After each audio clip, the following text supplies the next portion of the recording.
Are these matches made in heaven? Food pantry on the bottom. 2,000 couples arriving at a stadium outside Seoul, South Korea for a mass wedding. Some have known each other for just months. Others for only a few days. These are young members of the unification movement, sometimes derisively referred to as the Moonies, after their founder, Reverend Sun Myung Moon, though it's a name the church now rejects. These mass weddings started in the 60s, inciting massive controversy. We need to warn young people to stay away from it. With critics claiming that followers broke away from their families to join the new religion. Now the children of the original followers, the first ever born into the church, make up the majority of those marrying here today. Among them, Glenn and fiancée Judalee. I want to be a little bit different. I want to stand out. We met them 2 months before, shopping for Glenn's wedding suit at a local mall in New Jersey. Look like if I had a second match. It looks good. It looks good. The church gave us rare access to them and several others as they prepared for matrimony. Julie, you like the little X's on the bottom? Judalee, an aspiring artist from Canada, flew to New Jersey to meet Glenn after they were matched by their parents. No. They'd never laid eyes on each other before. I waited by the escalator, and I saw her. We kind of looked at each other. We both smiled at each other. Oh, that's cute. I was like, oh my, it's happening. What am I going to do if it doesn't work out? The first thing I said to her was, you're actually pretty. And she was like, actually? I kept thinking, what am I going to do now? What am I going to say now? It was extremely awkward, but in a good way.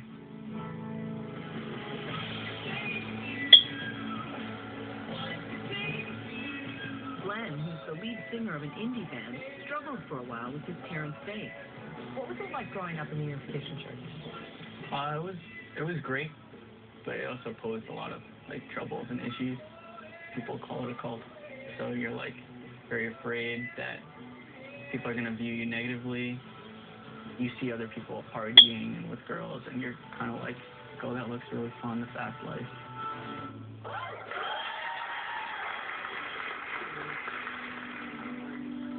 Glenn's mother, Claire, from Brooklyn, married Hubert from Austria in a mass wedding at Madison Square Garden in 1982. That same year, Judalee's parents, John from the States and Kaiko from Japan, married at a mass wedding in Korea.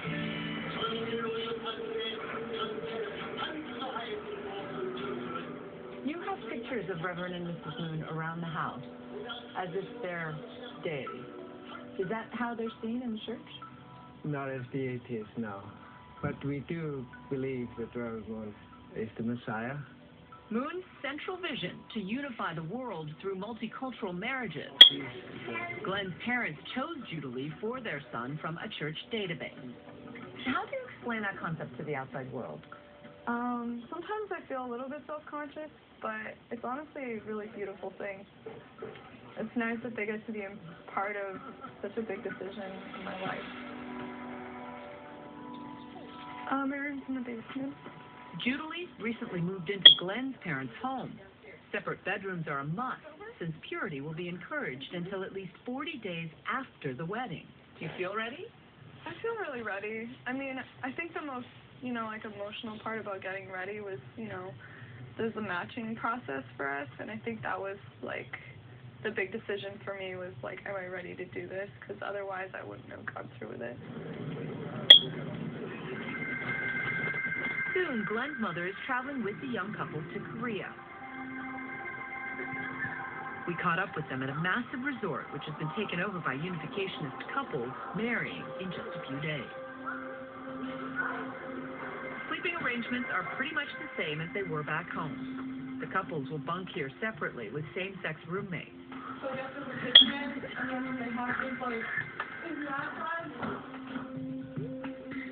Yeah, not too bad. Outside the hotel, we meet Adamar from California, who will marry Nina from Finland. Even though they've only spent time together in person twice since they were matched, they've grown close. You're in love, aren't you? I think so. I think so. Adamar embraces the church teachings on purity, despite headlines about Reverend Moon, whom church members call true father. His alleged extramarital affairs, a child allegedly born out of wedlock, not to mention his conviction for income tax fraud back in 1982. You're not embittered by the hypocrisy of, like, purity, chastity, and then all of these reports. I think Father was learning to become the Messiah. There was no one there to teach him what to do. You know, he went through the struggle to get to where he was on a spiritual level. Even though everything he's done his entire life, you know, people like to pick at that one thing. Others we met, including the church's U.S. president, agreed. The Reverend Moon I know and followed for almost 40 years is a man who deeply loved his wife and family. Our church believes in the importance of maintaining the marriage bond. Do people sometimes make mistakes? Yes. So you're not denying that he had an affair? You know, I have no knowledge of that personally. But to me, the main point is the Spirit of God working through Reverend and Mrs. Moon? And I think thousands of people have felt it is, and that's why they continue to come. Unificationists say there are 3 million members worldwide, though critics say it's likely no more than 100,000. So that entire bag is full of big wedding dress, basically. Also arriving from the States, Naomi from Florida and Sungwon from Pennsylvania. We first met them back in Philadelphia, where Sungwon's congregation threw them an engagement party. I've prepared a little song for you, but nerves, cameras, so I'll do my best. I swear by the moon and the stars in the sky, I'll be there. In the time that you spent together, has there been any hand-holding? No. Hugging? Hugging, yeah. No kissing? Yeah. Do you feel like you're in love? I do. Do you feel like you're in love? Not yet. Not yet. I know that you're going to take care of each other as husband and wife. The romantic in me thinks it's a little sad that you're engaged to a man that you're not entirely sure you're in love with. Right. You know, there's the adage, first comes love, then comes marriage. But people who get married, they fall in love and they fall out of love, right? So why can't it maybe happen backwards? Now in the lobby of the hotel in Korea, they're making last-minute preparations before the big day. You didn't go all the way up to the palace. Do you feel like you've grown closer? I do, definitely. And yet, is there anywhere in the deep recesses of your brain where you think, what if this isn't right? Of course. You know, there's always some sort of doubt or something, but it's that, you know, commitment that you made. I chose and I did decide to do it. You know, it's because I felt like we could create a good life together and that, you know, God was leading us in this direction. When I last interviewed you on the park bench, I asked you if you were in love. Are you in love now? I don't know what that means. You still don't know. Well, you got about 12 hours. No, I'm fine. We're in this. We're doing this. A few hours later, hair and makeup begins. With 2,000 brides, it's a marathon enterprise. Appointments start in the evening and go straight through the night, which means some girls sleep in their salon-ready hair. Others don't sleep at all. Naomi rushes to meet Sungwon in the lobby where all the couples are gathering. Oh, there he is.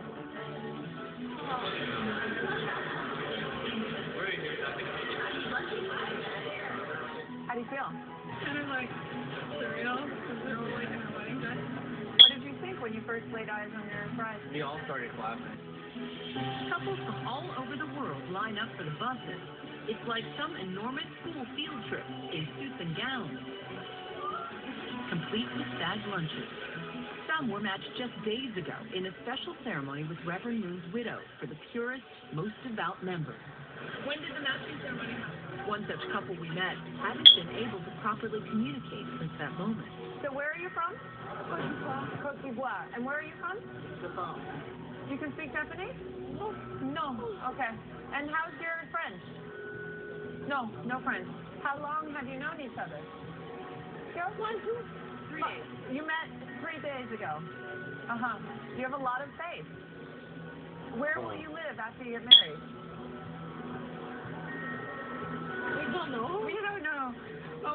we're going.